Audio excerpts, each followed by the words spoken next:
Good morning. This is the introduction video for the Book of Acts. My name is Pastor Rachel McIver Maury at Northfield United Methodist Church.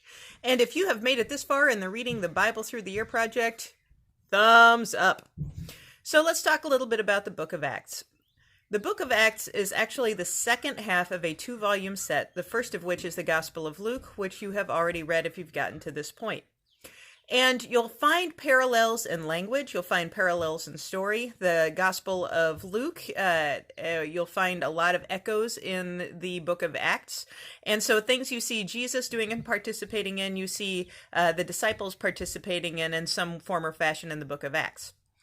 The book of Acts is the book of the New Testament that is should be voted most likely to be made into a graphic novel or comic book because there's so much action in it compared to some of the other books.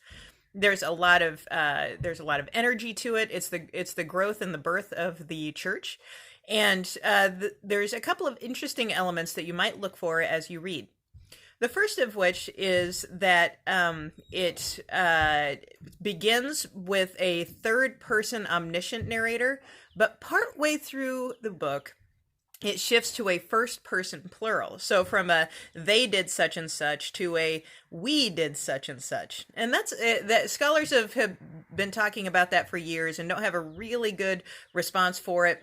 But I just invite you to note that and pay attention to when it happens and what happens after as opposed to before, and see what you can notice from that. The second thing to note is the primacy of Peter and the relationship with Paul. And you see that the relationship really spelled out of Peter as the leader of the original church and Paul as the one who brings in the question of Gentile participation in the Jesus movement. Pay attention to that relationship because that tension informs so many of Paul's letters. I look forward to hearing your questions. And as always, our guiding questions are where do we see God in what we are reading? What thoughts, ideas, or images are challenging to me and why?